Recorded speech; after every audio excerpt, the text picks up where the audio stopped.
What's up, everyone? Welcome into the Dear Miss Fantasy Show with me, your host, Tara Roberts. This is the official mailbag show for Player Profiler. It is Wednesday, December 17th. We are live taking your questions. Welcome in, everyone, to the YouTube chat. Go ahead and drop any questions that you got, and welcome into the podcast, people. You are always welcome to join the live show anytime, any week. We are live at 8 p.m. EST every single Wednesday. Welcome in, guys. It is the semifinals week. I hope that it treated you well. If not, and you're still here, then I appreciate you so much because you know what?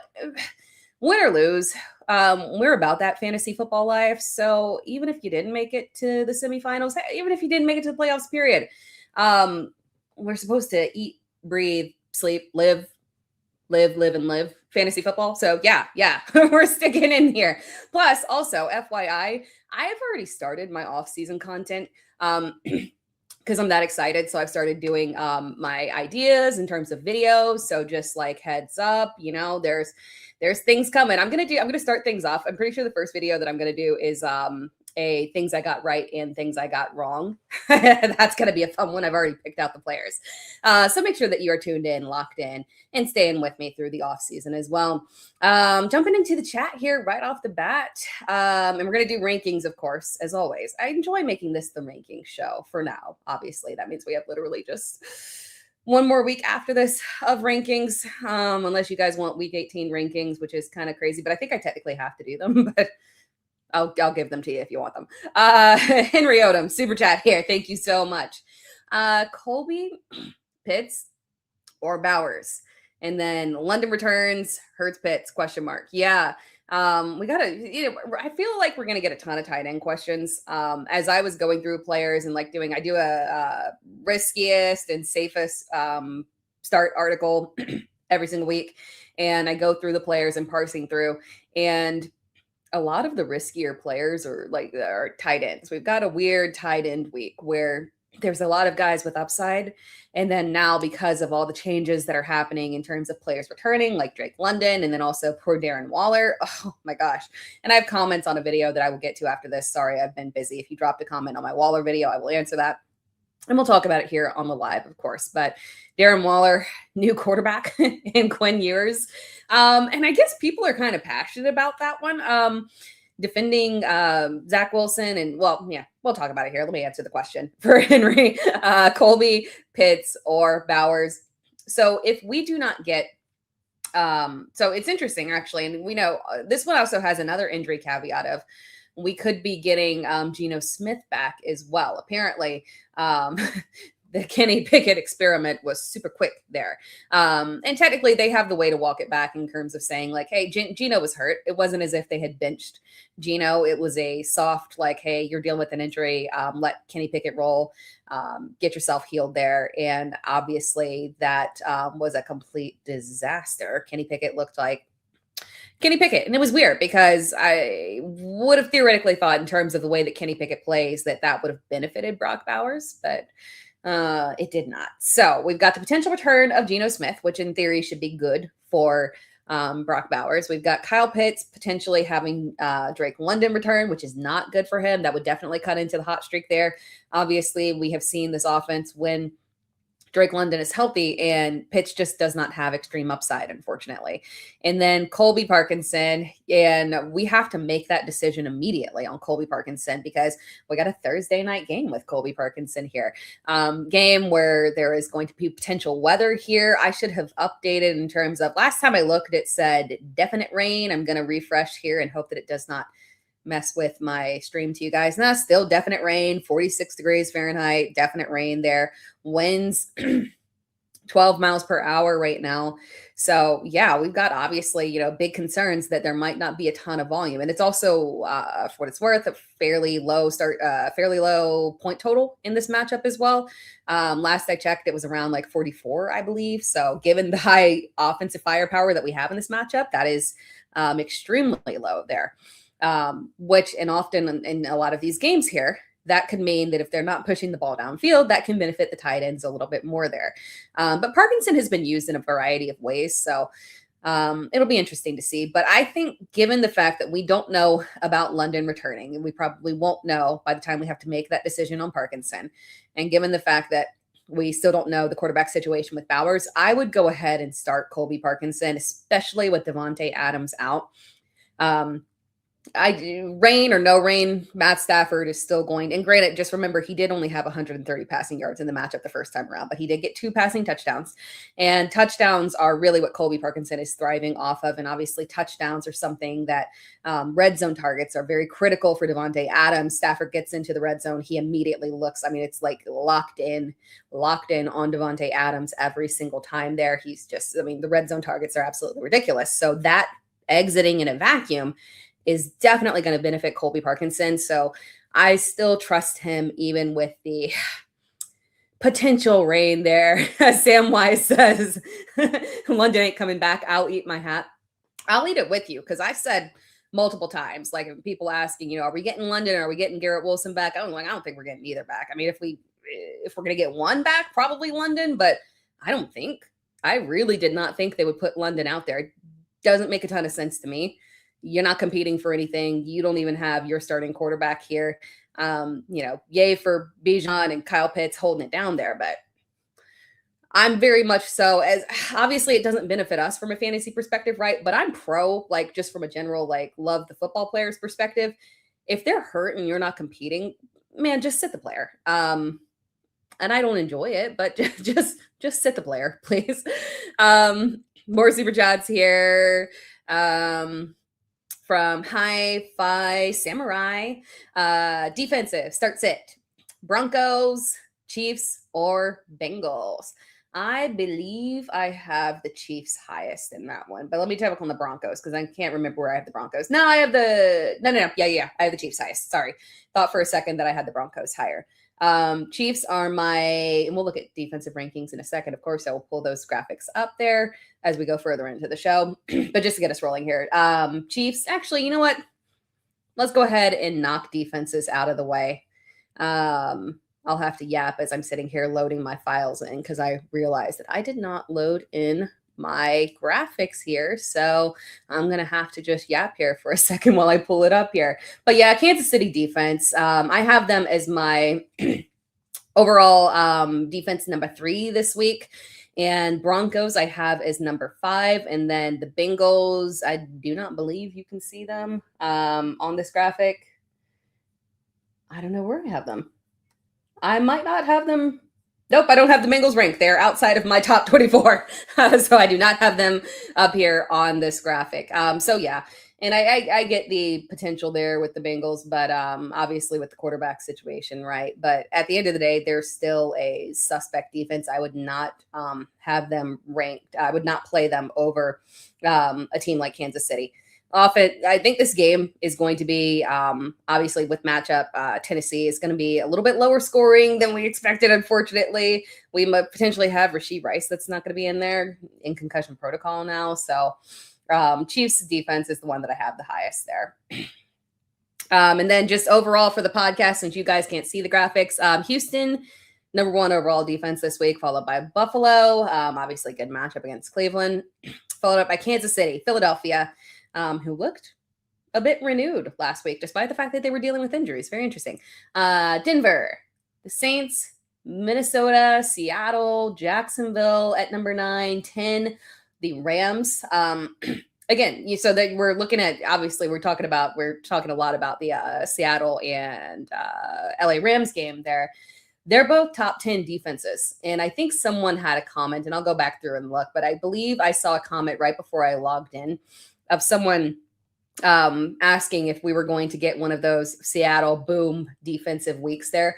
And I think it's a possibility there. When that doesn't make me pivot off of the offensive players for the Rams, quite frankly, because, this is an instance where we could still get solid fantasy points from the Rams players and still excellent fantasy points from the Seattle defense, given the messiness and potential for turnovers there in the rain. But they're both top 10 defenses for me this week. Sam Darnold had like 4 interceptions in that first matchup. Matt Stafford threw for literally 130 yards and 2 touchdowns. So he got there in terms of providing fantasy-wise. Kyron Williams had a good game. Good game on the ground, got a touchdown as well. So I do like Kyron a lot this week. And I like the running back. Well, obviously, there's only so much you can like Seattle running backs because of the split. But I do like Kyron Williams and Blake Corum a lot this week. Because this might be one where obviously Seattle is very tough on the ground, but the Rams run blocking is excellent. They push through no matter what, and they succeed even in bad run matchups there. So yeah, I'm still okay and on board. I'm not fading the Rams running backs by any means, given the matchup there. But that rounds up the defenses there. Let's go back to the chats here. So again, yes, that was that was Kansas City's defense. Or wait, yeah, that was Kansas City's defense on that one for you. Thank you, Hi-Fi Samurai. Super chat from Escape Cartel. May, Hurts, Burrow, and then Woody, Swift, Carter from the Cardinals. And then, you know what irritates me when I type in Michael Carter in Super? There's, in Sleeper, there's multiple Michael Carters. That always drives me crazy. But Michael Carter, that is very interesting. That's a very interesting group there. Obviously, we'll start off with the running backs. Obviously, if Woody Marks is healthy, I would love to play Woody Marks this week, especially, given the way that he has performed over the past couple of healthy matchups there. He did look good before he went down with the injury. In Vegas, really the kicker there, Vegas is one of the best, if not the best matchups in terms of fantasy points for running backs there, to the point where if Woody is out, quite frankly, I would genuinely feel comfortable flexing Jawar Jordan. Maybe Nick Chubb coming back would influence that a little bit there, but it's such a good matchup. So Woody, if Woody's healthy, it's definite Woody for me. And then that was a weird sentence to say. And then, yeah, that would be for sure. And if Woody is inactive, which would suck, but if Woody is inactive, I would go with Swift over Carter. I do not trust. And I think I'm going to talk about Carter in the video that I'll drop on my YouTube channel tomorrow, I believe. No. Actually, I don't know if I am. So maybe we talk about it right here. I'm mildly concerned about Michael Carter. And the reason for that is my problem is that Amari DiMercato came into that game last week injured. It was not something that he was cleared on Friday. It was more leaning towards a game time-ish decision, right? We got that news on, okay, he's good to go over the weekend there. That makes me feel a little bit uncomfortable because it's entirely possible, right? Because they were thinking they were going to have Bam Knight for the entire game. So it's possible that they activated Amari DiMercato to have him out there, right? And to kind of ease him back in, see how he would go dealing with the injury. And they probably did not have any intention of making him have a big workload in this matchup. And Bam Knight going down through a wrench and all of that, and it forced a ton of volume to Michael Carter. So while Carter's performance was very good given the matchup last week, and obviously if he were the starter, you'd feel good about it from an RB2 perspective because he also he's well-rounded back, 3-down back, pass catching upside there. But I would need Arizona to make it extremely clear that Carter is the starting running back because, again, if Carter got that volume just because DiMercato was still dealing with the injury, if he gets healthy this week and he is good to go and there's no limitations on him, when we have seen all three backs, Michael Carter, Bam Knight, and Amari DiMercato healthy, Michael Carter was the odd man out. Amari DiMercato was splitting with Bam Knight. So I get a wee bit worried. And they also have weirdly conflicting skill sets, right? So if Amari DiMercato is healthy, that pushes Carter back a little bit into a less of a trusting area there just because it can be a split backfield. And then for all we know, it might not only be a split backfield, it could legitimately be Amari DiMercato getting the higher workload there. So Woody, Swift, Carter in the back. And then the quarterbacks there, May, Hurts, and Burrow. You have so many good options there. Like, it's tough to, Burrow has, a fairly good matchup, right? But it's tough to trust Burrow after that performance when you have such trustworthy options ahead. I have Hurts, given the matchup against Washington, as my QB2 this week. Let's go ahead and pull up some quarterback rankings, and then we'll jump back to the chats here. We're just knocking rankings out at the beginning. Boom. We're on a roll here. going to pull up my quarterback rankings. And of course, I will read them off for you on the podcast there. And I will read them off to the side because I can barely see the screen in front of me. QB1 overall, obviously Josh Allen. Then we've got Jalen Hurts, Drake May. So again, Drake May is the way that I would go with for you. Escape Cordell. After that, Brock Purdy coming in at number 4. We love the matchup. Unfortunately, Indianapolis defense dealing with so many injuries. I feel so bad for them. Especially because I on the record, I love all the moves that Indianapolis made. I like the aggression that they had. I like that they, took a chance on Daniel Jones, fitting exactly what Shane Steichen wants to do. Especially after he spent, I think that little stint with Kevin O'Connell in Minnesota was extremely valuable. More quarterbacks should do this. Like, don't go and fight for a mediocre job. Like, I remember when he got released and everyone was like, oh, he could go and play, compete for a job in Vegas. Don't go to a mediocre team where you can just learn from mediocre coaching and go do mediocre things. Go sit as, even if you had to go on practice squad like Daniel Jones, just go and sit in a good system with a good coach. Even if it's just for like half a year, it can do wonders here. Clearly.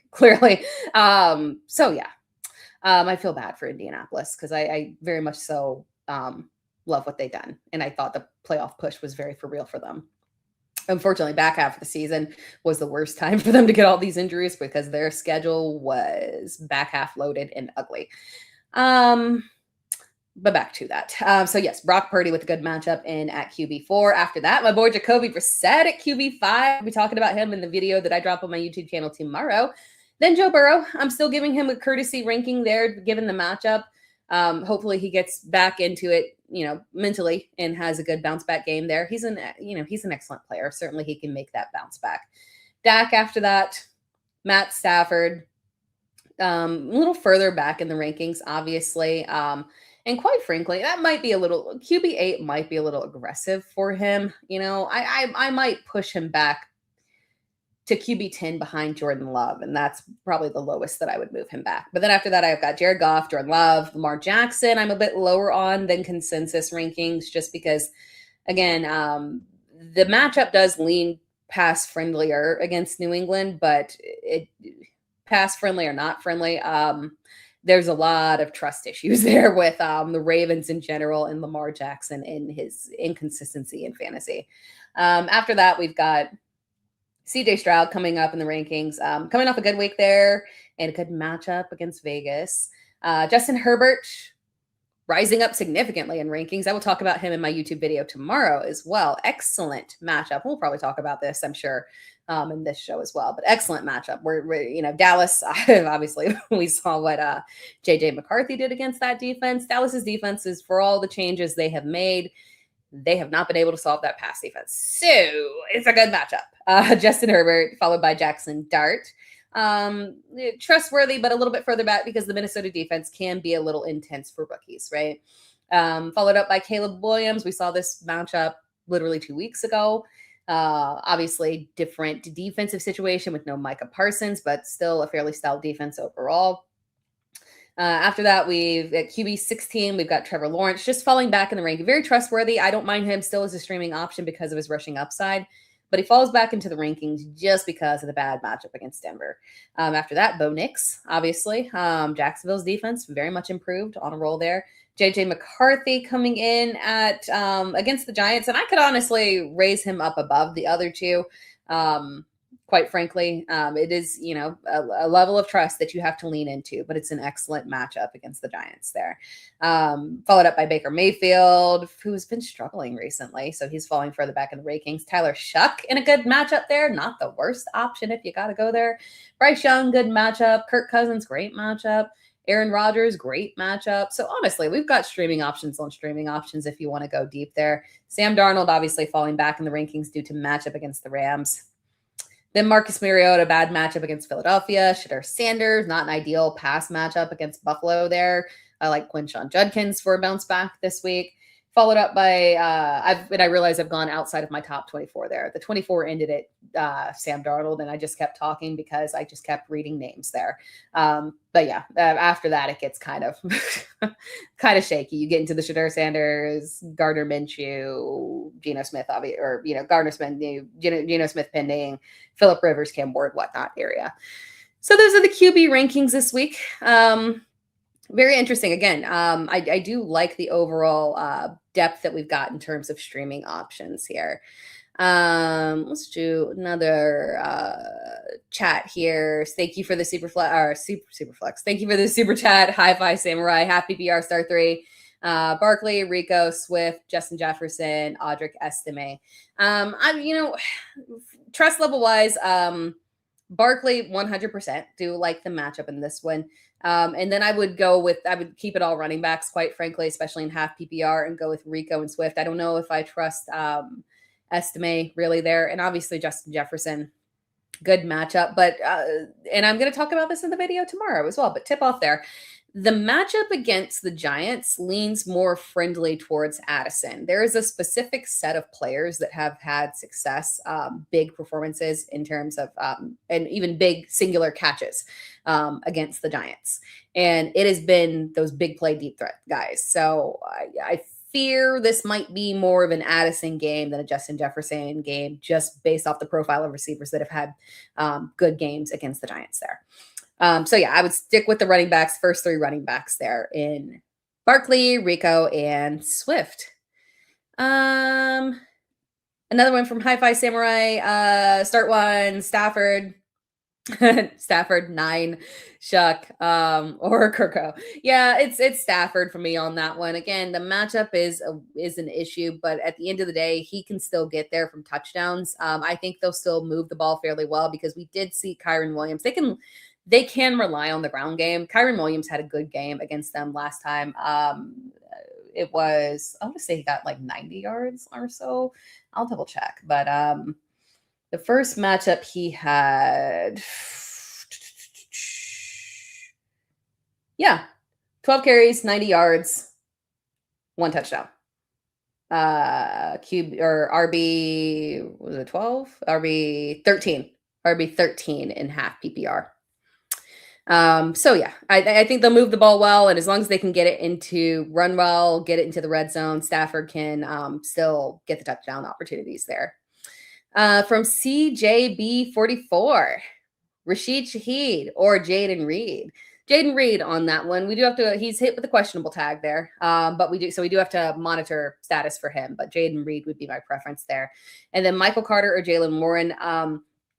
Jalen Warren on that one. Obviously, Kenneth Gainwell showed out in the last game. I love Kenneth Gainwell. Just FYI, I have a special place in my heart for Kenneth Gainwell because if you will know about me, I really like converted wide receivers to running back.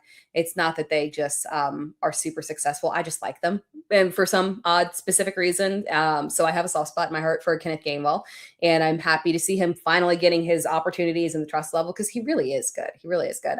But it has made Jalen Warren a little bit inconsistent at times. But this is a matchup where they might continue to lean on the ground game there. So Jalen Warren is the more trustworthy option unless they specifically tell us that Michael Carter is the unquestioned RB1 there. But thank you for the super chat, CJ. Appreciate you. Another one from Hi-Fi Samurai, tight end, Parkinson or Warren. Parkinson for sure.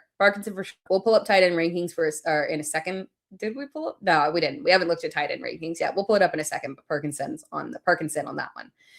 From Hollywood French Bulls, Colby Parkinson, Harold Fannin Jr., or Aronde Gadsden. It is Parkinson on that one. I'm going to be saying Parkinson's name a lot this week. A lot. From Shorty, need a flex in PPR out of Harvey, Tracy, Michael Carter, Esme, Manungai, McMillan, and Jalen Reed. In full PPR. I think I lean towards RJ Harvey on that one. Again, volume has been fairly steady for him. Touchdown opportunities are there. Not a massive performance last time around. I have Harvey ranked. I don't pull up ranking. I don't love the matchup, obviously, against the Jags there. But for him to get a 11 fantasy points and half PPR against Green Bay. That's solid. Like Green Bay is a tough run defense in general. Micah Parsons or no Micah Parsons there. So that's about what I expected out of him. Jacksonville is still in more of a middle of the road matchup against the run there. So I'm still going to lean into Harvey. I could get on board with McMillan over him potentially there, but he is the more volatile player. Probably the higher ceiling given the matchup, but definitely the more volatile player there. Safer option would be to go with Harvey. But again, if you need that high upside swing, McMillan. From Tyler Sperry, Devontae, even though he is not, Devontae Smith, even though he is not trustworthy, or Jaden Reed if Rice is out. If Rice is out, you got to go with somebody. I'm leaning towards Jaden Reed. Now, it does depend on Christian Watson, right? We don't know for sure if Christian Watson is going to play. So you got a couple of injury contingency issues there. And I don't know, but it's a good matchup for Devontae Smith. So I can get on board with Devontae Smith in a good matchup if Christian Watson is playing. But if Christian Watson is not playing, I would just go ahead and go with Jaden Reed on that one for sure. Thank you for the super chat, by the way. From Squad 51, PPR, Addison, Reed or Coker, assuming Higgins play. Yeah. I lean towards Reed on that one. I like Addison, so I could take the risk there. But Reed is my preferred safer option. As long as we get no Christian Watson. Otherwise, again, but it's a friendly matchup. And I do expect, like, if we're going off the timeline. So the thing with Jaden Reed is if we're going off the timeline, similar to the return of Christian Watson, right? When he came back from his injury, we saw basically a 2-game ramp up, and in game 3, that is where we saw a jump in snaps for Christian Watson, and that was his best game of the first 2 matchups there. So I think we could be on that same path with Jaden Reed. Obviously, first game was below 50% snaps. This game, this past game was a little bit of a bump up there, but he's still not in that optimal level of snaps. So I could see, regardless of the Christian Watson injury, getting a little bit of a leap in this matchup. But again, Christian Watson being out would push it over the edge. Otherwise, I would go with Addison there. From Derek Perales, thank you for the super chat. Coming off a bye, congratulations on that one. Coming off the bye, Hurts or Stafford, wide receivers are tricky. So Hurts or Stafford on that one, we're going to go Hurts. We're just going to bypass the weather issues. Love Stafford, but just go ahead and go with Hurts in that one, especially with the matchup. Wide receivers are tricky. Start 2, Pickens, Evans, Wilson. Thoughts on Marvin Harrison Jr., and then London if he plays, and Sutton. Yeah, no, your wide receivers are tricky. Man. So it gets less tricky if Marvin Harrison Jr. plays. Again, I don't feel confident that Marvin Harrison Jr. plays, but I also did not feel confident that Drake London was going to return. So you never know in particular. Marvin Harrison Jr. was limited at practice. I believe was he limited last week? I'm trying to think if he was limited or a DNP all week. I can't remember if he had some limited games. But regardless, if Marvin Harrison Jr. is out, that's easy going with Michael Wilson. And then I believe I have, I've got Mike Evans higher than George Pickens this week. Sutton, because you have such solid options, I don't know if I wouldn't go with Sutton because you have such solid options. And I don't know if I would go with London as well because of the potential of what if he returns and it's on a limited snap count basis. So that one's a little bit trickier. I think the safest options for you would be Michael Wilson and going with Mike Evans there. Now, obviously, if Marvin Harrison Jr. plays, that means that we would pull Michael Wilson. Oh, and your flex in that situation, again, would be Pickens. Now, obviously, if Michael Wilson is not the wide receiver one there and Marvin Harrison Jr. plays, it actually gets pretty simple for you. You're definitely going with Pickens and Evans. And then your flex option would be dependent on if Sutton plays. You could lean into Sutton as a flex option. London is a flex option if London plays. Otherwise, if we're not getting a lot of positive news regarding snap count, then it becomes just by default, you're going with Sutton in the flex. So, yeah, a little less, tricky just because, you've got very definitive injury situations that'll make it very clear, very clear. And then your tight ends there, Goddard or Parkinson. We're going with Parkinson on that one for sure. Like him a lot. I knew I was going to say Parkinson's name like 5,000 times today. Thank you so much for the super chats, guys. I really appreciate it. From B Javiana.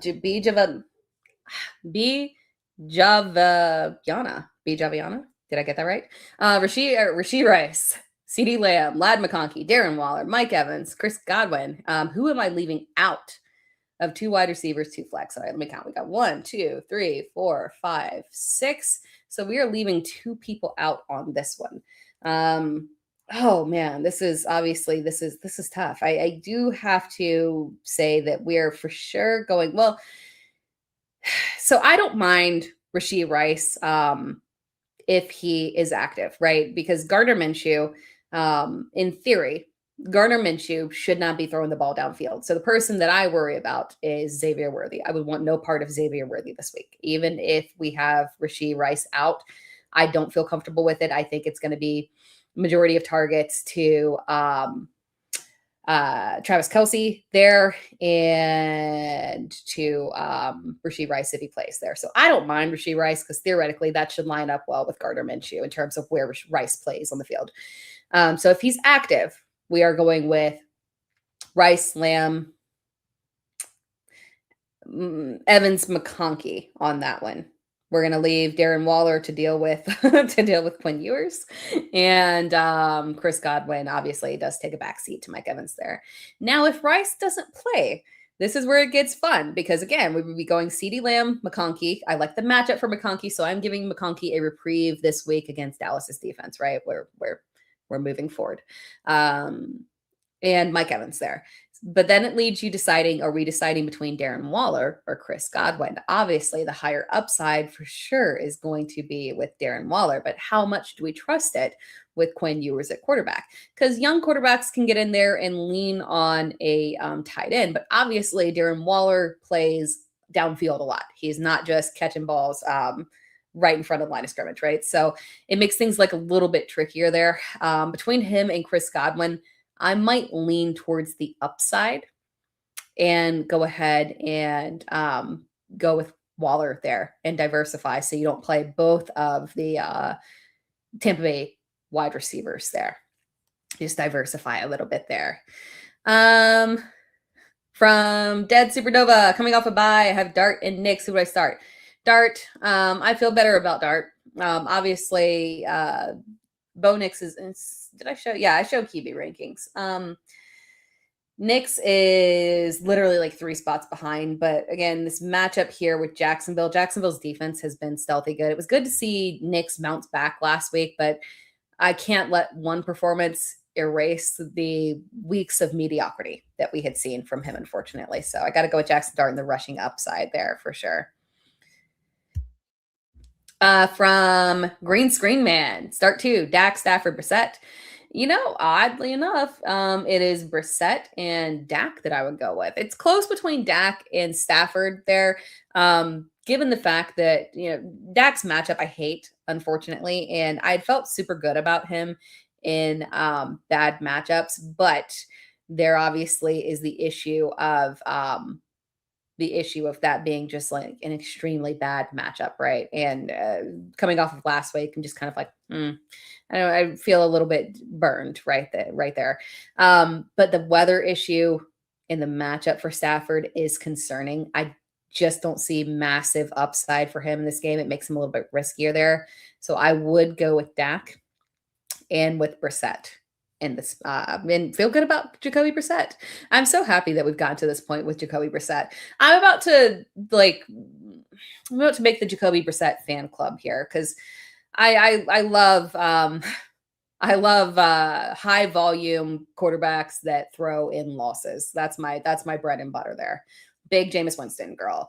I don't care if you are losing. I don't care if you're winning. I just want to see a ridiculous amount of passes and tons of yardage and touchdowns and fantasy points. And I want to see you take wide receivers to a level that we never saw them go before. Like it's just the core, right? Like Michael Wilson is doing, like what Jacoby Brissett is doing with Michael Wilson, who has shown very limited upside in his career, is fantastic.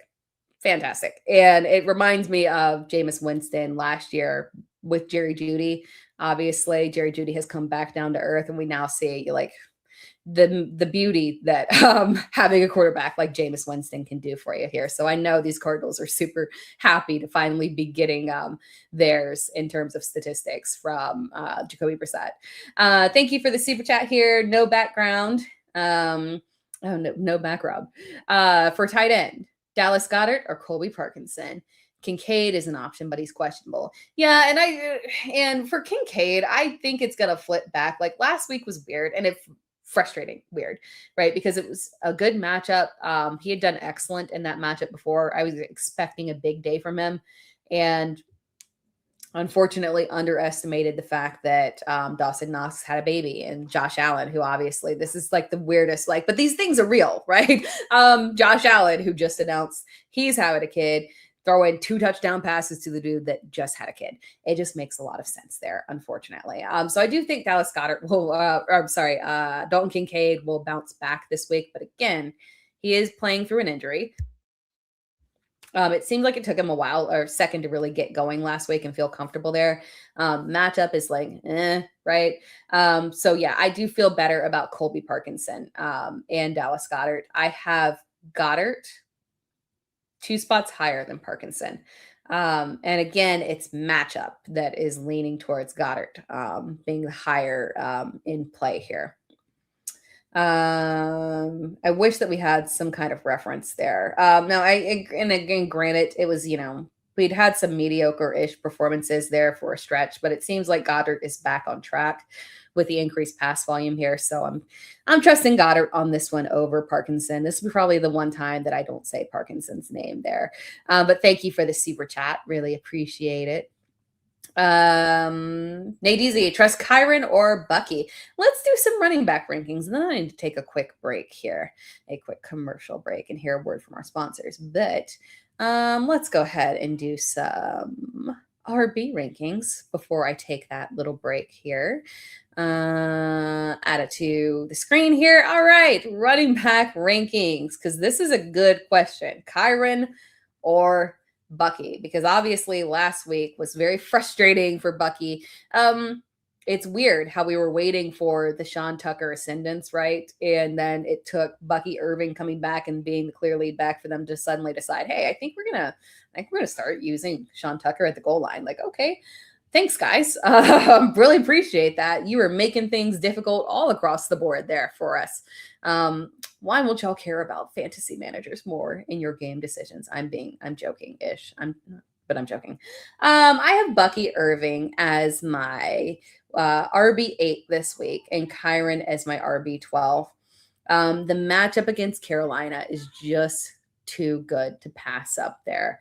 And obviously Kyron, again, we talked about it. He did excellent in that first matchup with Seattle. He was QB or RB 13 in half PPR. So I don't have any fear, and especially because I do think they're going to lean aggressively on the ground game in this matchup, given the weather. It just makes a lot of sense that they would do that, especially with the way that both Kyron and Blake Corum are just clicking on all cylinders. So I don't have any issue with Kyron Williams this week, still top 12 back here, but I just love the matchup a lot better for Bucky Irving. So it would be Bucky that I would go with here. But reading off the running back rankings here, guys, obviously at the top, Bijan Robinson, Devon Achane here. And I know people will be a little bit worried about Achane with the change in quarterback here. Because obviously, defensively, they could decide, okay, we're going to make Quinn Ewers throw the ball, and we're just going to focus on shutting down Devon Achane. I don't really think you could do that, though. You can stack a box all you want. He is a shifty little dude, and he can get through. And also, I think he can benefit here in terms of there being a potential increase in checkdowns here. We might have literally a specific goal or game plan here for Miami to increase those short passes to HN as a good way to ease Quinn Ewers in here. Makes a whole lot of sense, especially against this defense. And this defense, Cincinnati's weakness has been against the run, and specifically two tight ends, obviously. But wide receivers haven't done that super well against them, unfortunately. It's been very inconsistent there. I think, that game by Zay Flowers was about as good as we could hope there for wide receivers against Cincinnati. So I'm a little bit concerned about Jalen Waddle in this one. But fortunately for me personally, Tua made sure that my Jalen Waddle team, my Jalen Waddle dynasty team that I had genuine aspirations of winning the league this year, convinced God, that was a team that I really wanted to go on. Couldn't just get one more point from Waddle there. So thank you, Tua, for nixing that dream team there of mine. But Achane should be fine. So he's still my RB2 there as I wax poetically about the one team that I really, really wanted to get through. It was a pride thing. I thought that this was finally my break. It's a very difficult league. It's a league that starts 3 running backs, 5 wide receivers, and super flex. And and it has a defense dynasty league, which is crazy. And I thought this was my time to shine, and Tua stole that from me. I will never forgive him. Going back to the rankings here: Bijan Robinson, Devon Achane, Jahmyr Gibbs. This is probably a Jahmyr Gibbs week, and this is not analysis. But if you look at Jahmyr Gibbs, he is on, off, on, off, on. It's boom, subpar game. Boom, subpar game. This is apparently a boom week for him. So lots of Jahmyr Gibbs. James Cook after that, Christian McCaffrey, Saquon Barkley in a good matchup. Jonathan Taylor still creeping in there because of the matchup there. And obviously they want to lean aggressively on the ground game. Bucky Irving, Josh Jacobs, Travis Etienne. Not an excellent matchup there, but still volume should be good there for him. Travion Henderson, Kyron Williams, Derrick Henry, Chase Brown after that. Javonte Williams, Woody Marks, RJ Harvey, Quinshon Judkins at RB 18 there, DeAndre Swift, Tyrone Tracy, Rico Dowdle, Aaron Jones rising up in the rankings due to matchup there at RB 22, Ashton Genty just barely creeping in there, and then Breece Hall hanging on by a thread. And quite frankly, that thread will probably pull in a direction that does not favor him being in the top 24 there. And it is not his fault. I've already marked, as I told you guys, I'm already preparing my videos for the off season. And one of the early videos will be bounce back candidates. And clearly Breece Hall is going to be on that list. Poor baby, poor Breece Hall, who is probably going to be a Jet next year. Oh my God. Release my man. Because he showed,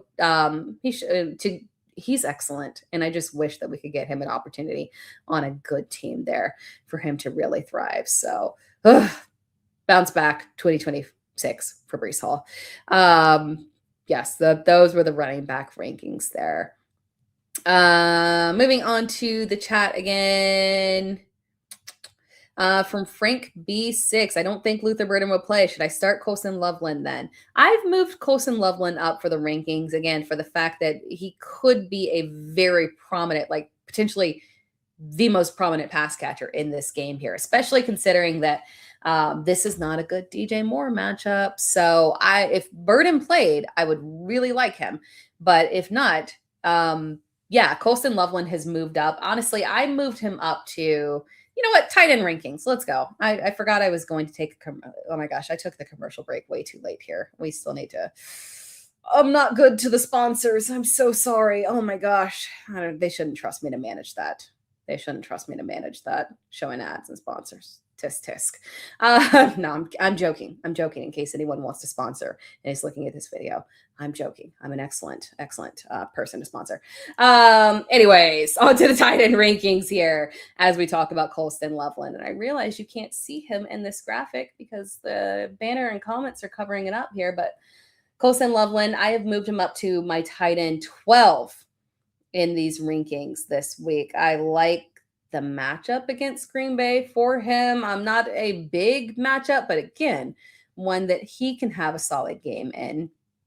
He had 4 receptions for 29 yards in the first matchup, but he got the touchdown in that matchup, right? And that was with like obviously Luther Burden playing there. So again, moving him up in the rankings because of the possibility of him becoming a more prominent player. And we assume we're not getting Romadinze in the event that Luther Burden can't go on that one. So, but reading off the tight end rankings here, guys, because I know you can't see them all. But Trey McBride at 1, Kyle Pitts number 2. Again, Kyle Pitts is contingent on Drake London not playing this week. We got to wait and see on that, people. But again, as we had questions earlier in the show, if you have a Colby Parkinson and you're deciding between him and Kyle Pitts and you're a little bit scared of what happens if Drake London comes back, I don't think it's wrong to go ahead and play Parkinson because of the lack of clarity. I don't think he's going to play. I don't think Drake London's going to play, but it's possible, right? So just bear in mind. Then we got George Kittle, Brock Bowers, Dallas Goedert up in the rankings. Travis Kelce, again, I do like him to bounce back this week. I love the matchup. And again, I think that Gardner Minshew, we know Gardner Minshew has no problem targeting a tight end. That is not an issue for him. We saw it last year. Like we trust Gardner Minshew with our tight ends. So I think Travis Kelce can have a bounce back game as long as his head's in it right. Because you worry. Obviously, this could be the last season for him. No more Patrick Mahomes. So you kind of say, okay, hopefully you don't mail it in. But good situation for him. Then at number 7, we have Colby Parkinson. Number 8, Harold Fannin Jr. Number 9, Dalton Schultz. Number 10, Darren Waller. Number 11, Theo Johnson. You guys can't see it. I'm sorry. It's Theo Johnson who is number 11 for me. I like matchup here against not Cincinnati. Matchup here against Minnesota. Middle of the road, average fantasy points per game. It's not a bad matchup for tight ends here. But Theo Johnson has been very reliable in terms of just being, a consistent, decent target share there for Jackson Dart. Likes him as someone he can trust to not drop the ball there. So Theo Johnson is at number 11. Then Colston Loveland at 12. Tyler Warren falling back to 13. I'm a little bit lower than consensus on Tyler Warren. And I hate that because I got to make some tough decisions and start with I got a team that had a bye. Thank God. And now I've got to make some choices on, it's a 2 tight end league, and I have to make choices between Tyler Warren, Oronde Gadsden, and TJ Hawkinson, who has been rising up there a little bit with JJ McCarthy favoring the tight ends a little bit. TJ Hawkinson has been on a little reliable streak here, and I don't think he's getting enough respect in the rankings there. I've got him at my tight end 13 or tight end 17 this week, but he is tight end 24 in Fantasy Pros consensus, despite the fact that he has finished as tight end 14, 14, and 13 in the past 3 games. Specifically, obviously, that is with JJ McCarthy there. So you start to look at it and you're like, well, JJ McCarthy, and we've also seen him throw to the tight end Oliver as well. So he likes the tight ends. He's not targeting Justin Jefferson to the extent that we want there. So at some point, you got to lean into it. But yes, Jake Ferguson so Dalton Kincaid at 14. It's a trust issue there in terms of his health. Jake Ferguson at 15, and Rondé Gadsden at 16, TJ Hawkinson at 17, Hunter Henry at 18, then Mark Andrews falling on back in the rankings. Jesus Christ, we couldn't even get something in the good matchup there. Thanks, Baltimore. Mike Gesicki at 20, Brenton Strange at 21. Yeah, I just don't. I think our ride with Brent Strange has fallen, unfortunately, due to Brian Thomas Jr. deciding that he wants to show up now, which is good. That's great. I feel like we can trust him a little bit there, but it's not a good matchup. Hence why Strange has moved back a tiny bit there. Juwan Johnson, although it's not a bad tight end matchup, honestly, off the top of my head. I can't remember the fantasy points there, but I don't think it's a bad tight end matchup. But AJ Barner and then Pat Fryermuth wrapping it up at 24 there. So those are the tight end rankings. So yeah, Loveland is a tight end 1 this week. Assuming that we don't get Luther Burden, he could move up a little bit more, but tight end 1 purely based off the lack of Rome Odunze, and then could make a little bit more of a push if we get Luther Burden out as well. So keep your eyes on that, guys. Super chat here. Let's see. I think, yeah, we did that one from no background. From Henry Odom, one running back. Marks, Gainwell, Aaron Jones, Carter, and Warren, full PPR. Again, on that one, Woody Marks is my preferred option there if he's healthy. Woody Marks, please be healthy. You are my preferred option. And then it gets interesting with Gainwell, who obviously had a strong game, but it can be a little bit inconsistent because it is definitely a committee there, and they like to lead with Jaylen Warren. So it depends on how the offensive situation is shaking out in terms of how they're utilizing and splitting the backfield workload there. So Gainwell is still somewhat volatile. Aaron Jones in the good matchup, Michael Carter with the lack of clarity around his role, and then obviously Jaylen Warren as well.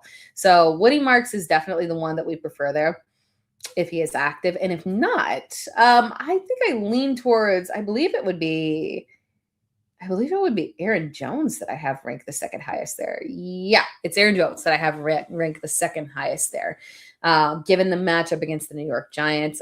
Jones, obviously, he's still operating as the lead back. It's been a frustrating year for him. That's another one that I plan to talk about in my off-season video, because I was a little bit concerned about Aaron Jones heading into the season, and this was the exact reason. But this has been a very good matchup for running backs against the Giants, and also it's helpful running backs that have receiving upside. So I think that could help Aaron Jones as well here. So if there's a time for us to trust Aaron Jones, it is this time right here.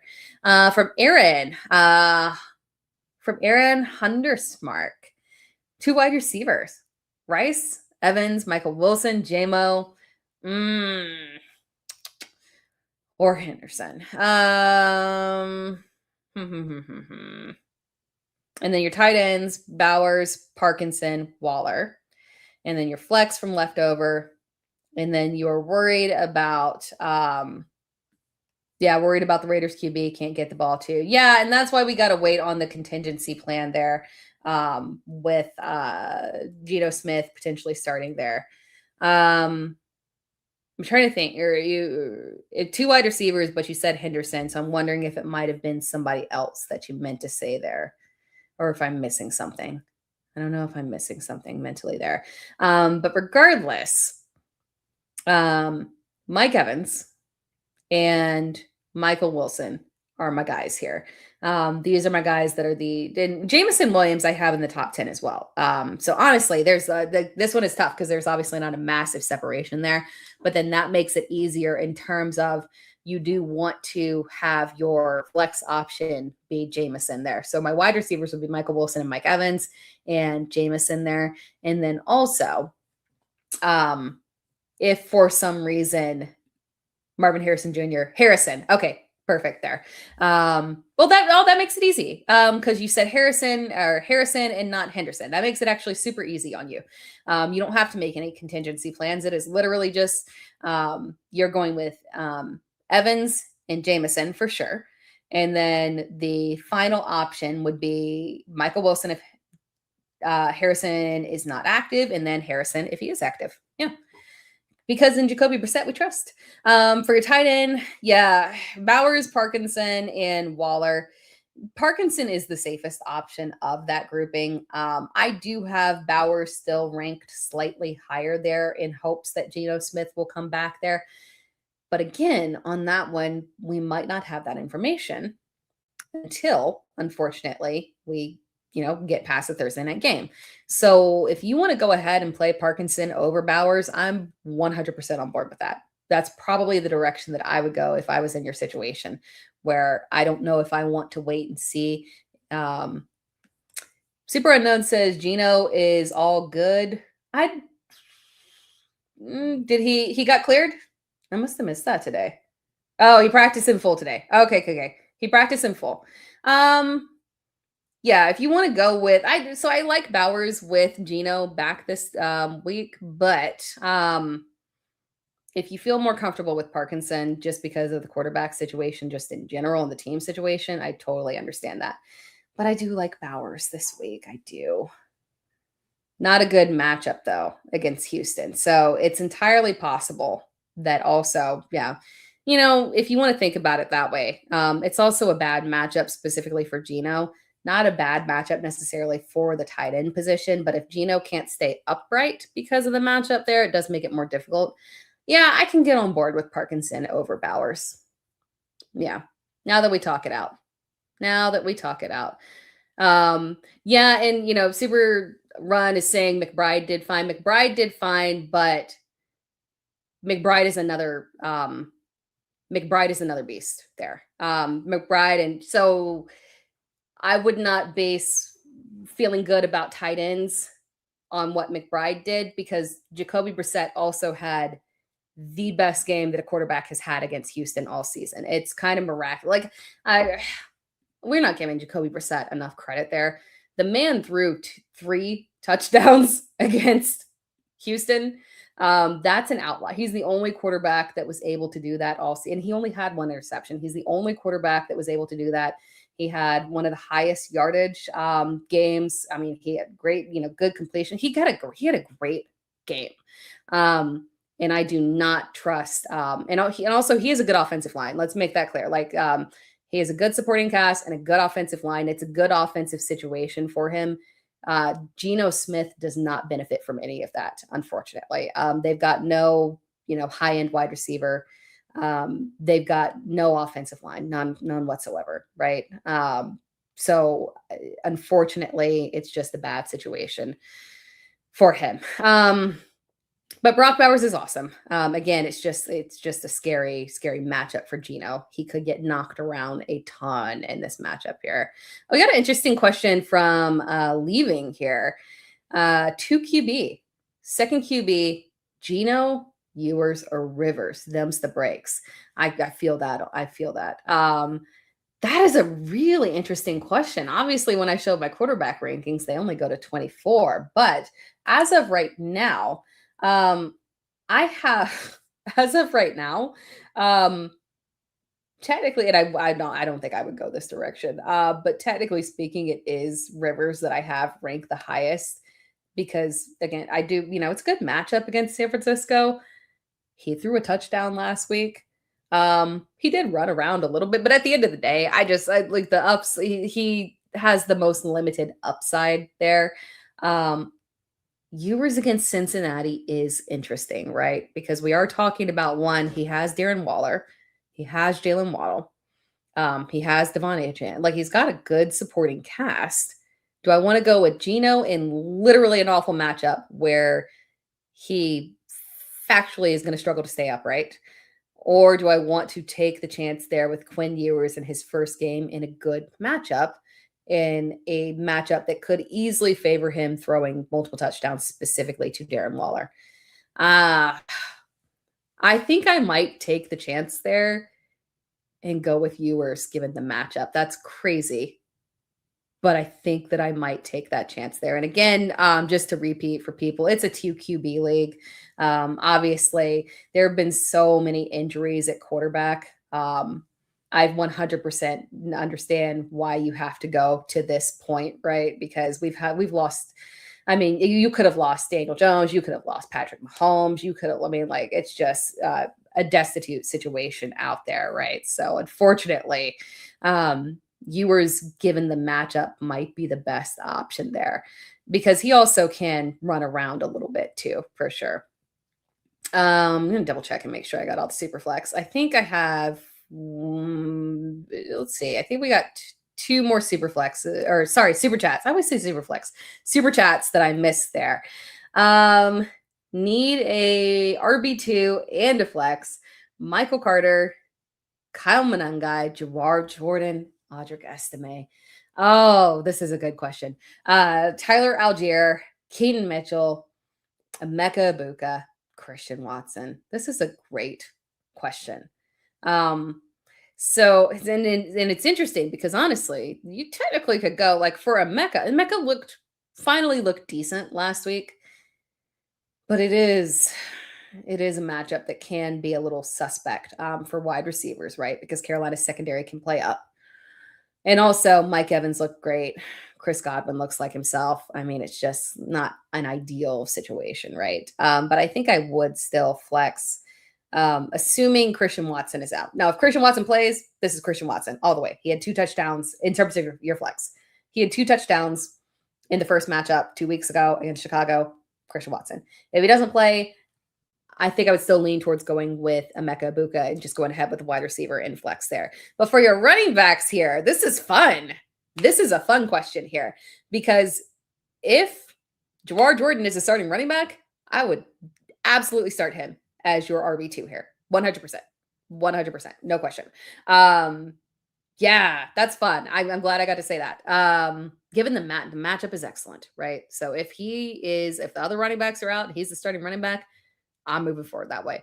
But if not, then you're stuck between trying to decide on, again, I don't know if I trust, the Saints would need to tell me that Audric Estime is the starting running back. They would have to tell me that. Because we have the players ruled out, but I don't trust because there also is Evan Hull there, and neither one of them are really guys that hold an RB1 role there. So it makes me a little uncomfortable. Estime does have receiving upside, so that's the positive there, but it is just a weird situation where I don't know if I could feel super, super comfortable with him over a guy like Michael Carter or even Kyle Monangai, right? Or Tyler Algier, who can always get a touchdown there. And then Keaton Mitchell as well, although we see, we've seen multiple running backs contributing there as well. So I think I would go with Michael Carter. So yeah, Jawar Jordan, first priority there if he is the lead back. And then if not, I would take that risk with Michael Carter because I do think at the very least, Michael Carter will be in a committee there with Amari DiMercato. So we could get him as the lead back or at the very least the committee there. And again, an offense that is in a good matchup and moves the ball very well. There's always going to be goal line opportunities there. And he did fine. He did fine in that matchup against against Houston. Arizona's offense is not a problem. Their defense is a major issue, though. From Javon, Fly the 635. Brees or Michael Carter in full PPR. If Michael Carter is the lead back, I would go with Michael Carter. As of right now, I have Brees Hall ranked higher, but Brees is a player that can be in fluctuation here because I do not like the situation, unfortunately, with the quarterback. It's not a good situation for Brees to be in the optimal position for him to succeed there. So if Michael Carter is the lead back, I would go with Michael Carter over Brees. Sad, but that's the point we're at. Rashad, I do not know about T. Higgins, unfortunately. Let's see if we got any. I think was he listed as limited today? I did limited. Yeah. No, he was limited at practice last week. I don't know. I can't see. Shoot, I don't have let me see how quickly I can pull up the practice reports. Wait, that's the wrong keyboard. Cincinnati. T. Higgins. No, I don't see anything. I don't see anything, unfortunately. He should not play, but since I do believe that he should have been in concussion protocol immediately after he got hit that one time. From Ross, good question here. Is it safe to bench Kyron this week? I have Chase Brown and Javonte starting Travion in my flex. No, I actually, let's pull up running back rankings real quick. Of course, you would not be able to see. Here, let's move it down. Shoot, you cannot see the running backs there. Sorry, guys. And if I move the banner, it's going to take like 5 years for me to figure it out. I have Kyron is at RB. I have Kyron Williams at RB 12. I have Javonte Williams at RB 15. And I have Chase Brown at RB 14. Kyron is the guy that I trust the most. Guys, instinctually, you're thinking Seattle, bad matchup, right? He was QB, or I would say QB. He was RB 13 in half PPR in the first matchup that they had a few weeks ago. He had a great game, 90 yards on the ground and a touchdown. The run game thrives for the Rams regardless. They get theirs in terms of yards per carry. It's not an issue. And especially because this is a potential weather game here. Both teams might be forced to run the ball and lean aggressively on that as well. Stafford did not throw a lot in the last game. They really did an excellent job on him defensively. So I think they, again, will try to make the running backs beat them. So I think Kyron's going to get good volume. I would prefer to go with Kyron and Chase Brown with Travion in your flex because I do have Travion ranked high. Travion is the one I have ranked highest of all those guys. And Travion is obviously the one that is a little bit riskier there, right? Because unfortunately, Ramondre Stevenson exists. No matter how much Travion thrives and succeeds and breaks off big runs and looks fantastic and like he should be the only back that ever exists, they still run Ramondre Stevenson there. And I have an affinity for him. I've got him on a dynasty team there, but I'm, can't start him. Travion is the guy that I trust the most out of these guys, and then Kyron as well. So those are two that I prioritize. And then Chase Brown. Javonte has been very steady, but I don't love the matchup with the Chargers. And it seems more of a matchup where he'll have a fine game, like RB 17 or so, but I don't think it'll be a ceiling game for him, unfortunately, there. Osal, Carter or Coker in flex. I would go Coker coming on there, and it is a good matchup, but I would still lean towards Carter on that one. Leaving Saints D or stick with the Rams. All right, yeah, stick with the Rams already rostered. So Saints D up this week for sure, but I still have the Ram. Well, you know what? Actually, you know what? Let me not lie to you. I cannot remember off the top of my head. I have the Saints defense higher than the Rams. That one is dependent on, so would you be dropping the Rams defense? Because week 17 is Atlanta. And you can still start the Saints defense because I do like them as a playoff start in general. They play Tennessee. So if you're willing to roll with the Saints this week and next week, and you don't want to play the Rams against Atlanta, then yeah, I could make that move because I do have the Saints higher this week. And I think in theory, I would probably have the Saints. I'd probably have the Saints higher next week as well. It'd be very close, though. It'd be very close. But the Rams defense has been a little subpar in terms of fantasy points, and it's been very frustrating there. I remember now that we have not shown the wide receiver rankings here. So that is the one last thing that we will talk about before we close things out here. Let's do the wide receiver rankings. Boom, there we go. Wide receiver rankings up to the stage here. Obviously the top is very straightforward. It's Puka Nacua, even though we've talked about, obviously, Matt Stafford. This was not a good game for Puka last time around. It was not a good game for him. But he is Puka Nacua, right? So Puka Nacua, Jamar Chase, Jackson Smith and Jigba. I want to say this was a decent game for Jackson Smith and Jigba the first time around. I'll double check though. It was wide receiver 10. Yeah. It was a good game. It was a good game. What was Puka? Because now I'm assuming. The Puka was wide receiver 18. That was okay. That was not a fantastic finish for him. And I think that must have been a down week for receivers in general because it was like 11 fantasy points in half PPR. But Puka Nacua, Jamar Chase, Jackson Smith and Jigba, Amon-Ra St. Brown, Nico Collins, CeeDee Lamb, Michael Wilson there, Mike Evans, AJ Brown, Jameson Williams. You guys, I faced the team that I ranted about earlier where I just needed one more fantasy point from Waddle. I faced a Jameson Williams, Amon-Ra St. Brown stack. So if anyone wants to send me like a cookie or something to like soothe me after that combination, please feel free to do so because I don't know. I've never experienced that in my life and it was quite traumatizing. And still just needed one more point from Waddle. Anyway, moving on from you'll see how bitter, like I'm going to hold on to that forever.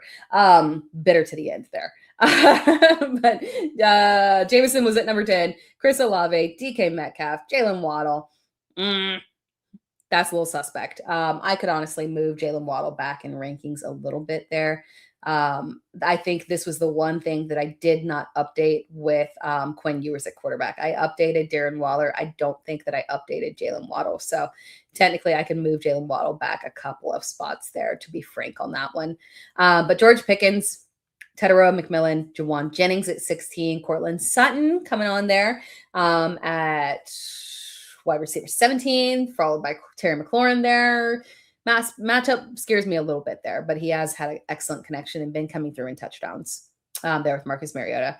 Zay Flowers at 19, Devontae Smith at 20, Lad McConkey moving up in rankings. That's crazy to say he's moving up in rankings, but he is. Up to wide receiver 21 here in a great matchup against Dallas this week. Followed up by Justin Jefferson, my how he's fallen. Jacoby Myers, who would be higher if it weren't for the matchup there. Obviously, Denver, not ideal. And then followed up by Jaden Reed as wide receiver 20 floor. And obviously, Jaden Reed could be in flux there depending on the availability of Christian Watson there. But that wraps up the wide receiver rankings there. We'll answer a few more questions and then I'm going to head on out here. Let's get me back up there full screen. So Superflex, who would you choose? Ooh, Baker, McCarthy, or Nix? I am worried about Baker Mayfield in this matchup here. Obviously, Baker has been very suspect in terms of his fantasy points there. I have both Bo Nix and JJ McCarthy ranked higher than Baker Mayfield this week. Yeah. I hate it, but Baker has just, and despite getting all his weapons back, unfortunately, he's just been very underwhelming. And then yes, leaving if there we go. If Watson is Watson top 30 if he plays, yeah, for sure. This was if he plays, he had 2 touchdowns in this performance last week. I would quite frankly, he would be top 20 for me. If Watson played, I would have him. And I would still have Jaden Reed probably roughly in that area. I would punish him.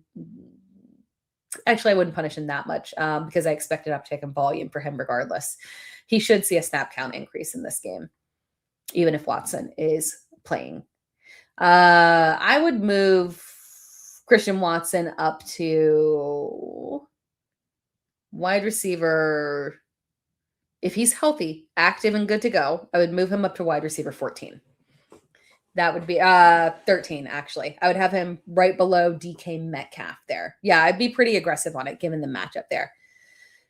And the fact that without dear Micah Parsons, this game could go a little bit differently in terms of a little bit more back and forth here from both offenses there. Ugh, I'm a Packers fan. No, Micah Parsons is killing me.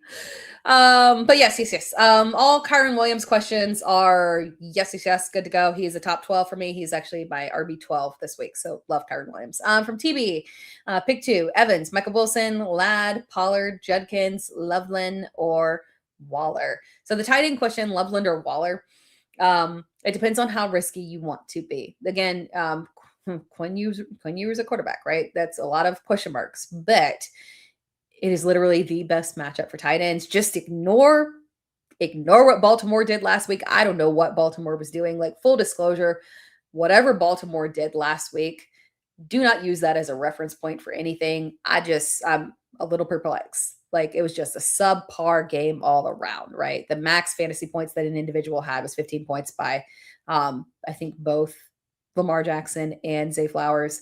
And then on top of that, we had 0 fantasy points from Isaiah Likely. That was traumatizing. And then Derrick Henry had 100 yards on the ground, but yet literally those were the only fantasy points that existed for him. It was a week, people. So just treat Cincinnati's defense as it has literally been for every other team. I don't know what was going on with Baltimore. I don't understand them. Yeah. So yes, I do like Waller in this matchup here. I will still have him above Loveland just because of the matchup here. I could tilt it maybe if it's both Adunze and Burden out there and push Loveland up, but still Waller, it's tough to pass up Waller in this matchup here. But pick two between Evans and all Evans, Michael Wilson, Ladd, Pollard, Judkins. It's a very easy, if Marvin Harrison Jr. does not play, it's a very easy Michael Wilson and Mike Evans for me. If Marvin Harrison Jr. is active, then that is a very easy Mike Evans for sure. And then depends on how risky you want to get, but I do think Judkins is the safer option to go with between Judkins, Pollard, and Ladd. Love the matchup for Ladd, but again, I'm giving Judkins a reprieve here because I do like the matchup a lot. Yes. No, we don't know Marvin Harrison Jr. yet, unfortunately.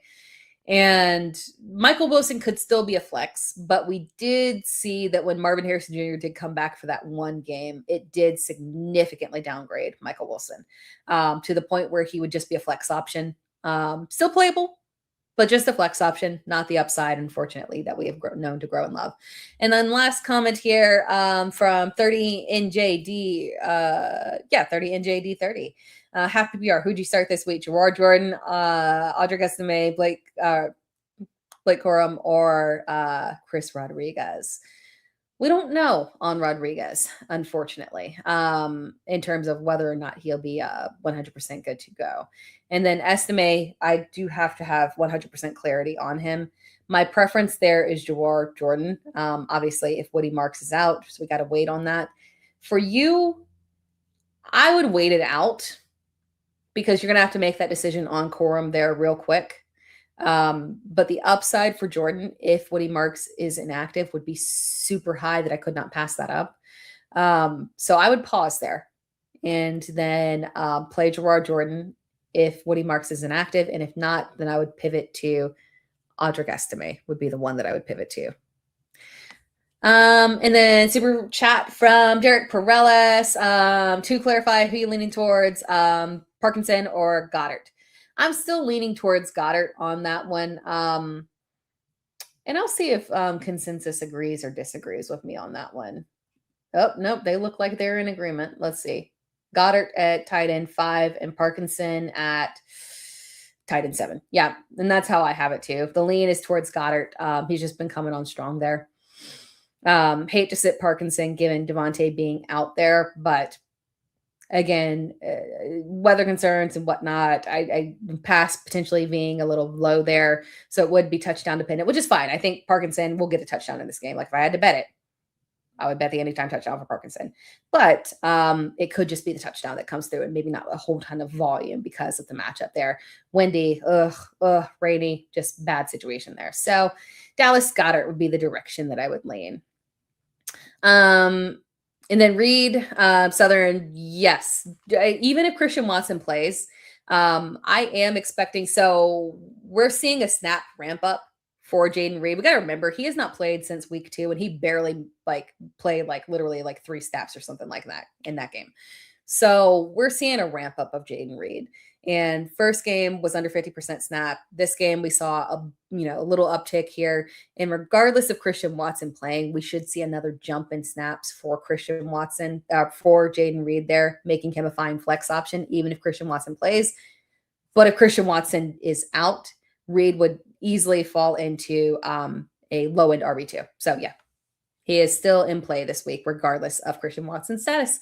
But that wraps things up, guys. I appreciate, actually, John Curtis, Dart or JJ. It is Dart on that one. And then Adam, Kelsey or Parkinson. I have Parkinson higher.